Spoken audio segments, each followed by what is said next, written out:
Yes, alléluia. Soyez les bienvenus, très chers amis, chers auditeurs, à votre Nawezi podcast.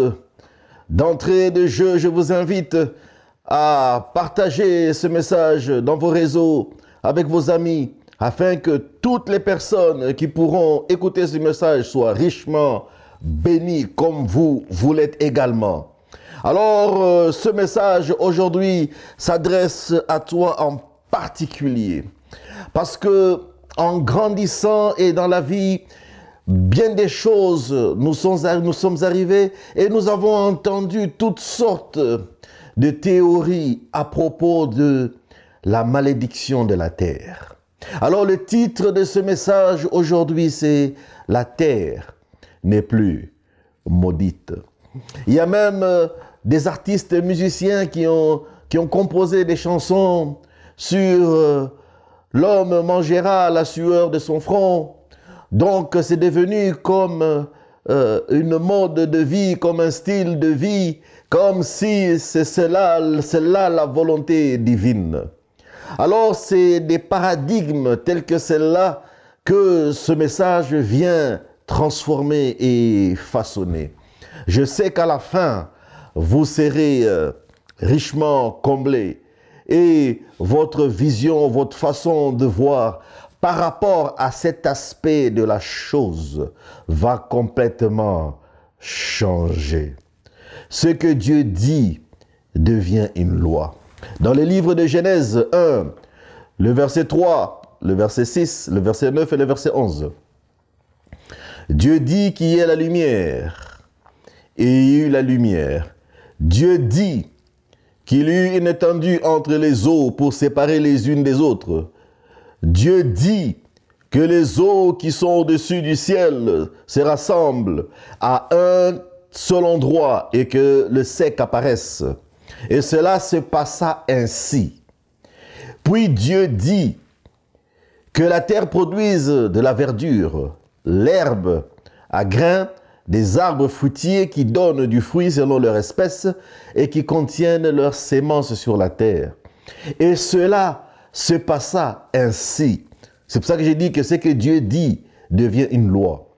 Le verset 14, 20 et 24 de Genèse 1, Dieu dit qu'il y ait des lumières dans l'étendue du ciel pour séparer le jour de la nuit.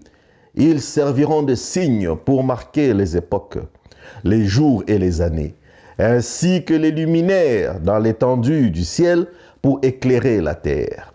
Et cela se passa ainsi. Donc ce que Dieu dit, ça se passe exactement tel qu'il a dit. Dieu dit que l'eau pullule d'animaux vivants et que des oiseaux volent dans le ciel au-dessus de la terre. Dieu dit que la terre produise des animaux vivants selon leur espèce, du bétail, des reptiles, des animaux terrestres selon leur espèce. Et cela se passa ainsi.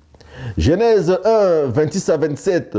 Puis Dieu dit, faisons l'homme à notre image, à notre ressemblance, qu'il domine. Voilà l'autorité que Dieu donne à l'homme. Qu'il domine sur les poissons de la mer, sur les oiseaux du ciel, sur le bétail, sur toute la terre et sur tous les reptiles qui rampent sur la terre, sur toute la terre et sur les reptiles qui rampent sur la terre. Dieu créa l'homme à son image. Il créa à l'image de Dieu. Il créa l'homme et la femme. Mais voilà maintenant que l'homme que Dieu a créé, que Dieu a béni, arrive à un moment de la chute où il pêche contre Dieu.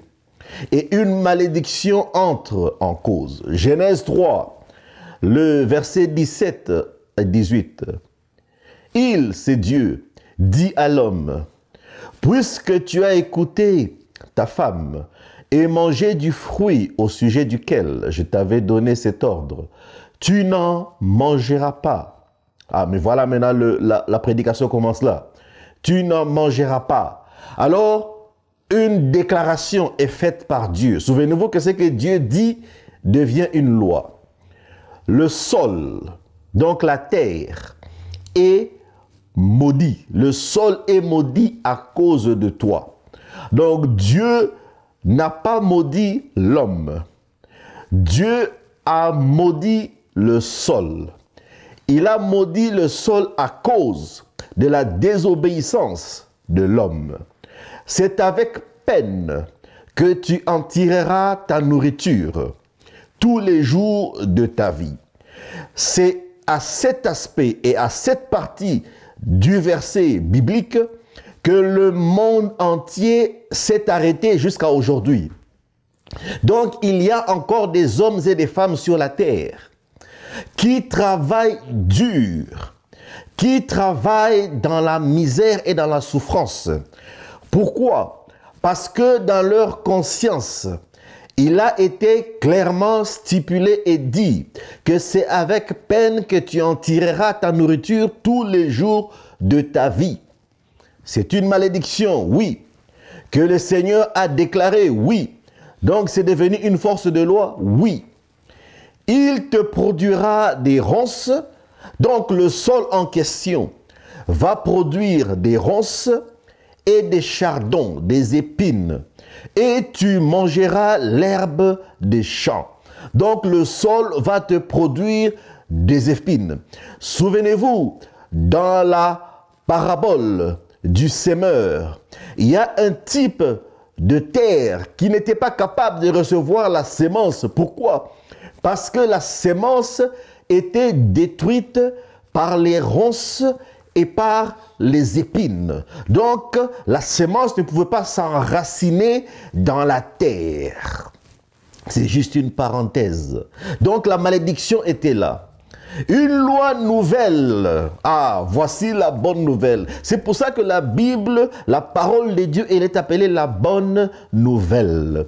Je suis venu devant toi qui m'écoute avec une bonne nouvelle. Le livre de Romains 8, le verset 1 à 3 nous dit ceci. Maintenant donc, il n'y a plus de condamnation. Ça veut dire il n'y a plus de malédiction pour ceux qui sont unis à Jésus-Christ. Quand tu vis dans l'union avec Jésus, le Christ, tu n'as plus aucune condamnation ou aucune malédiction. Parce qu'il y a une nouvelle loi qui s'appelle la loi de l'Esprit, qui nous donne la vie dans l'union avec Jésus. La loi de l'Esprit emmène la vie. La loi de l'Esprit emmène la vie dans l'union avec Jésus. Donc lorsque Dieu avait maudit le sol, donc il avait introduit la mort dans le sol. Mais en Christ, cette loi a été renversée par une nouvelle loi que le Seigneur Jésus a introduite. Et cette nouvelle loi s'appelle la loi de l'Esprit. Et cette loi t'a libéré de la malédiction. Donc, si tu es en Christ, la malédiction qui avait été prononcée contre le sol, afin que le sol, la terre, produise des rapines, des épines, des ronces pour toi, elle ne peut plus produire des rapines et des ronces, mais elle doit produire la graisse pour que tu puisses vivre dans la bénédiction. L'État libéré de la loi du péché et de la mort. Donc cette loi qui avait été introduite à l'époque d'Adam et Ève, c'est une loi parce qu'ils avaient péché et cette loi avait amené la mort. Mais maintenant, en Christ Jésus, le Seigneur a introduit une autre loi. Cette loi en Christ a priorité, préséance sur la loi qui était prononcée auparavant. Donc, elle vient annuler la malédiction, elle introduit une bénédiction. Je suis venu pour que tes yeux s'ouvrent, afin que tu puisses comprendre les réalités et la profondeur des Écritures, pour que tu ne puisses plus vivre sous le joug d'une malédiction, une malédiction qui a déjà été enlevée en Christ. Voilà pourquoi on le dit et on le répète. Ce n'est pas pour une religion quand tu viens à Christ. C'est pour ta propre vie. C'est pour ton propre bonheur. C'est pour ta propre liberté. C'est pourquoi nous sommes en Christ. Et pour que les lois anciennes puissent s'annuler afin que nous puissions vivre dans une nouveauté de vie, dans une nouvelle loi, la loi de l'esprit de vie. Car ce que la loi était incapable de faire, parce que l'état de l'homme la rendait impuissante, Dieu l'a fait, il a envoyé son propre fils avec une nature semblable à celle des hommes pécheurs, c'est-à-dire le corps. Le corps a été tiré du sol, a été tiré de la poussière. Alors le Seigneur Jésus-Christ est venu sur la terre dans un corps, avec une nature comme celle des humains. Et pour régler, regardez ce que la Bible dit, il est venu régler le problème du péché. Jésus est apparu. Donc, quand les gens parlent du Christ, ils ne comprennent pas de quoi ils parlent. Lorsque les gens disent n'importe quoi au sujet de l'évangile, ils ne maîtrisent ni la lettre ni l'esprit. Le Christ est venu pour faire quelque chose. Il est venu régler un problème. Il y avait un problème. Au départ, Dieu avait béni la terre, Dieu avait béni l'homme, donc la terre devait être favorable pour l'homme. Mais lorsque l'homme a péché par sa désobéissance, Dieu a sorti une loi par sa déclaration. Il a dit que le sol soit maudit. Donc il a maudit ce sol. Mais gloire soit rendue à Dieu. Pendant des siècles, ce problème a subsisté pour ceux qui ont vécu dans le passé.